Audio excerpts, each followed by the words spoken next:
Welcome to Peter and Ruffy's football show here on STV. The main talking points on tonight's programme.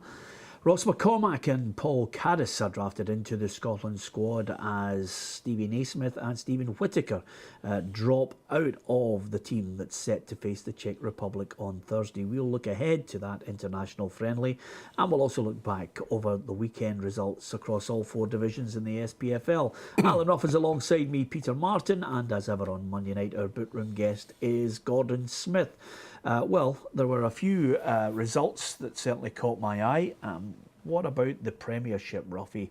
There were some unbelievable games, and at one point I watched Ronnie Dyler pacing up and down at the trackside and thinking, maybe a draw here for Celtic, Aberdeen could go top of the table.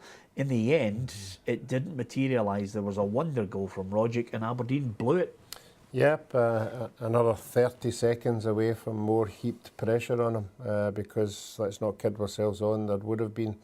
We didn't know what the Aberdeen score was going to be, but I think we thank the player to get that goal because it lifted. You could see the pressure and the tension being lifted in that 30 seconds, not only by Ronnie Delia, but the fans as well. They just witnessed a poor show, but like in football, when you get a goal that late on, you'll take it, and it could be a big one. Yeah, well, I think we mentioned it on Saturday's programme, and I think it's well worthy of a mention again. There are defining moments in a season, Gordon, and I think that could be it, because when you actually get to a situation where Rogic picks the ball up and hits an absolute screamer, fit to win any game, and Aberdeen fail to deliver, you start to think, well, maybe my luck's in here. Absolutely, it was a key moment because you can imagine the psychological effect it had on Aberdeen as well. They're in the dressing room sitting waiting, and you know they probably know that time's running out. They're told it's 0-0, and they're thinking, well, this is a big day. And as I said before, at that stage,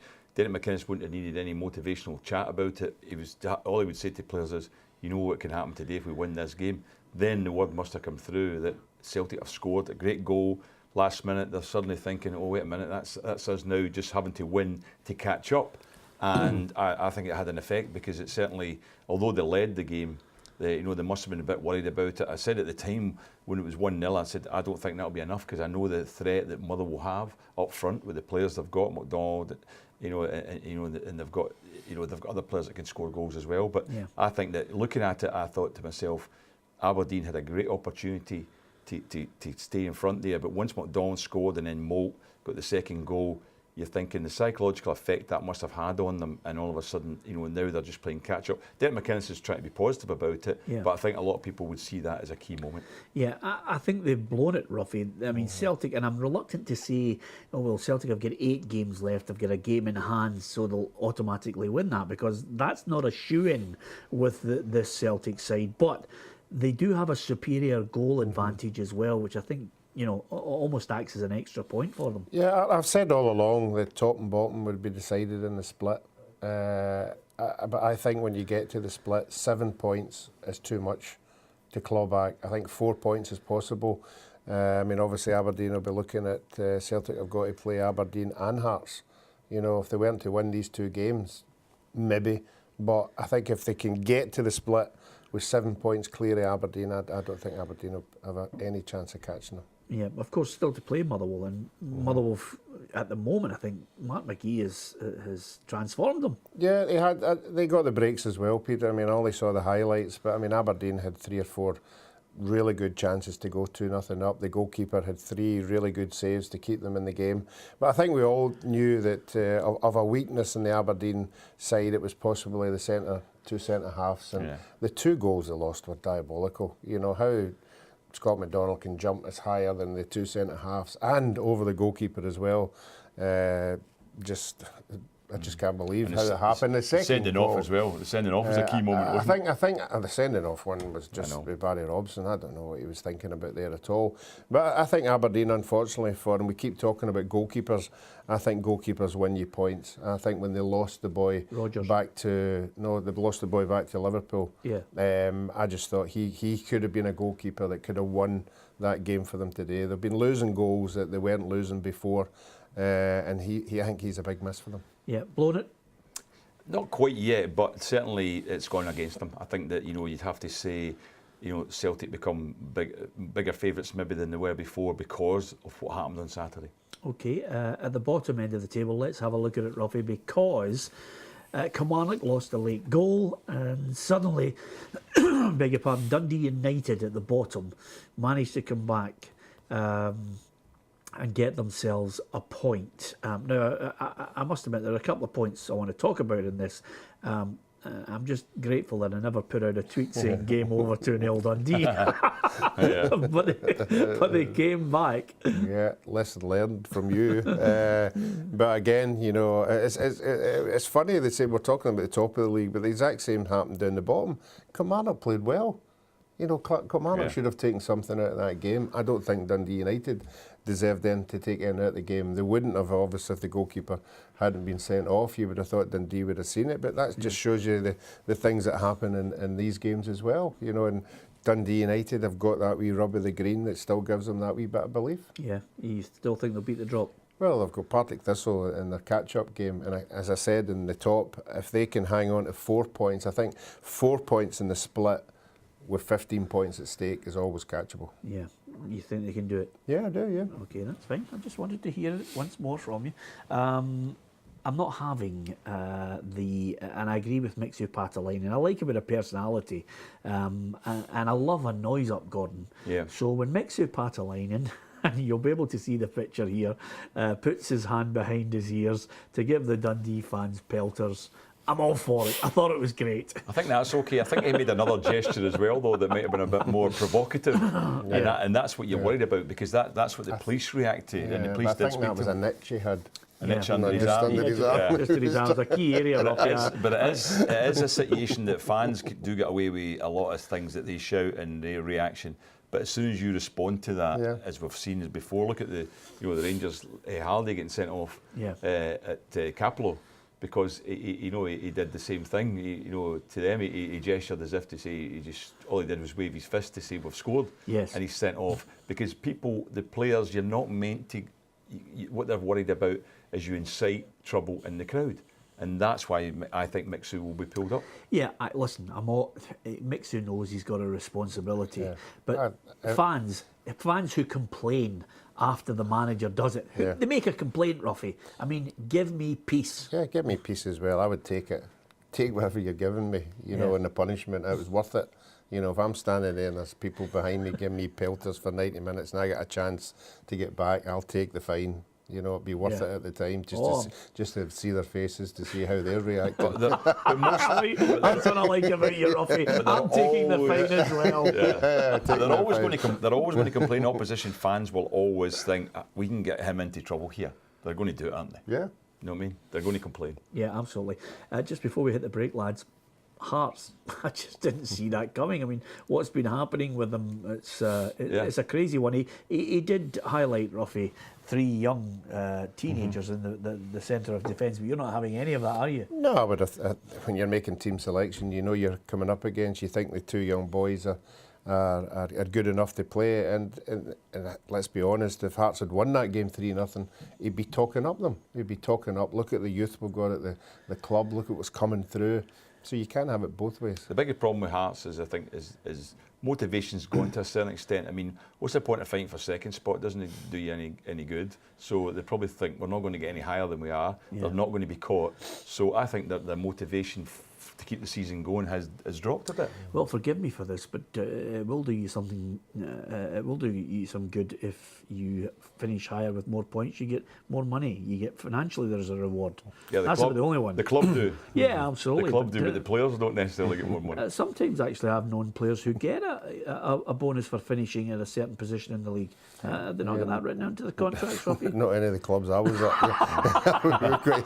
I'm just quite happy to take the win bonus when it happened. But they're not going to catch Aberdeen or Celtic, though, are they? Let's be honest. And no, the players will realise that, and they're not going to be caught by whoever's fourth. So it's one of them situations they've achieved what they're going to achieve, and that's the third place, and that's where they're going to be at the end of the season. So I think that the motivational side has gone a bit with the team. Okay, coming up after the break, we are going to talk Hibs, Rangers, Falkirk. We're going to talk League One and League Two in Scotland. We might even get to the Barclays Premier League as well. If you want to interact with us, you can at Peter and Ruffy on Twitter and facebook.com/Peter and Ruffy. And you can give us your views on your team and exactly how they fared over the weekend. Anything that's annoying you. If you're a fan out there, do you want to complain after a manager gives you pelters back? If you've been giving him the harsh end of the stick over 90 minutes, give us your thoughts. Welcome back to Peter and Ruffy's Football Show. Alan Ruff is alongside me. Peter Martin, our Bootroom guest, is Gordon Smith. Ruffy, Hibs, have they blown it trying to get second place, never mind first? Yeah, it's going to be a big ask now. Obviously, games running out. They've got big games still to come up. I don't know if Gordon saw the Cummins miss. Yeah. You want to talk us through what happens there? Try not to make an excuse on this one. I have missed, but not quite. I've never missed one like that. I must say. But Is that just taking your eye off the ball? I think so. Yeah, I think it is. You've got it in the back of the net. Totally before you shocked hit because he's a goal scorer. It is just like maybe not concentrating. Maybe you just think take it for granted you're scoring. Yeah, you know? I mean, listen, I think the Hibs fans will probably obviously be angry that he missed that, but his contribution this season has been such that they're in a good position anyway, Ruffy. Yeah. I'm going to cut him a bit of slack here. He's up there though with Peter Van Vossen. Yeah. Oh yeah, that Ronnie miss. Rosenthal. Yeah. I'm trying to think of others that have been major blunders from a very short space where he looks odds on to score, but it's definitely one that should have been in the back of the net. Yeah, but we all know he's a cocky wee guy. You know, he's something he'll have to live with. He's got his whole career in front of him, and we'll live with him for a while because supporters don't forget things like that. But if things happen for them positively, obviously the cup and they were to get promotion, then it'll just disappear. Yeah. If you have a miss like that, it's actually forgotten, provided you're going to win. It gets pushed aside, but when it's crucial and you lose the game. But in fairness to Raith Rovers, I mean, they were losing. If you take it, both Falkirk and Raith Rovers were losing and came back to beat the top two teams, probably considered the top two teams in that division, the top two clubs, you know. Yeah, and on that point, Alan Stubbs says he's ready to wield the axe, Ruffy. Is it time? Because I'm looking at the performances and I'm thinking, it's just, there was 3 results in particular that derailed their chances of catching Rangers: Morton, Dumbarton and Queen of the South. And I'm looking, it's 1 win in 7. And even that was a cup win. No, I think it comes to the stage in the season when you need some kind of reaction for the players. I think, all fairness to Alan Stubbs, I don't think I've ever seen him criticising the team at all. You know, even in the bad times, he's always supported them. So maybe he thinks now this is the time of the season, well, I just need a wee bit extra for some players, so I'm just going to give them a wee warning, that it could be them, and then he'll get some kind of reaction, and maybe that'll be what they'll need to kick on. Biggest shock is that's four defeats in a row in the league, which is, when you consider a team up at that end of the division and actually the form they've been in and all the praise they've been getting, it's amazing how it's just turned around. Yeah, absolutely. And with that, I've got to mention, Falkirk from Friday night. Falkirk are the second best team in that league because Peter Houston has been telling us for a good few months, there's the table to have a look at. For Falkirk fans, it's great viewing.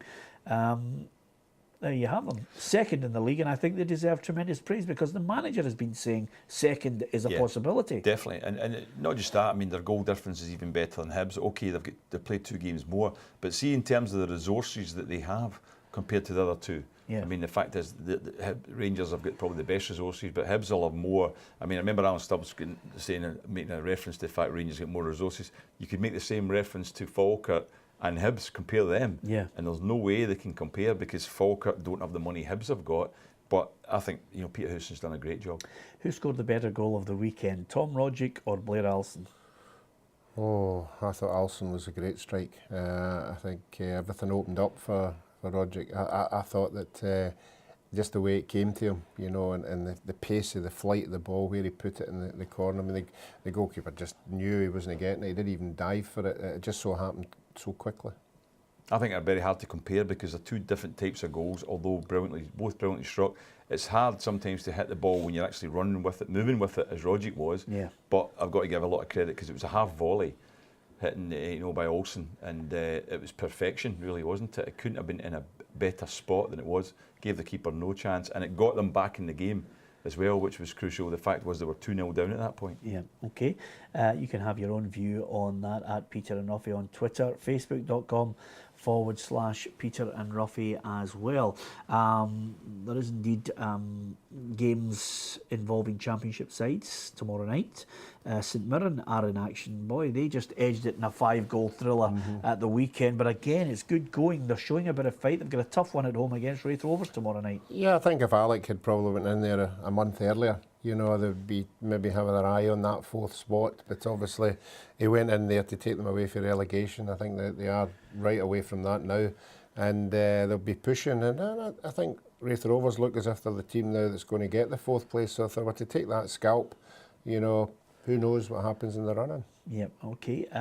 As far as League One is concerned, a number of quick, interesting results. I mean, Ayr United, 3-1 loss to Forfar. I think we know now that Dunfermline are in there. Have a look at the table, Gordon. Can you give us anyone that you think might stop Stranraer sneaking that 4th place now? I think, Adrian Albion Rovers will keep fighting away, and I don't think there's any doubt about that. And it's not a big gulf, and they've both got a game in hand over Stranraer. Yeah. So Stranraer just managed to get into 4th at the moment, but you have to say Ayr United's been a surprise, but maybe to a certain extent they're looking at the fact is Ayr United, they might have just dropped away at the moment because they're looking at the table thinking we're not going to be 1st or 2nd, and we're not going to get caught for 3rd spot. So that maybe their season's going to finish as well. I don't know whether Ian McCall is maybe trying to experiment with a few players or not, but they're comfortably in that position here. So they're going to be in the playoffs. And tomorrow night as well, Ruffy, got to mention Clyde against Annan. This one, as you look at the League 2 table,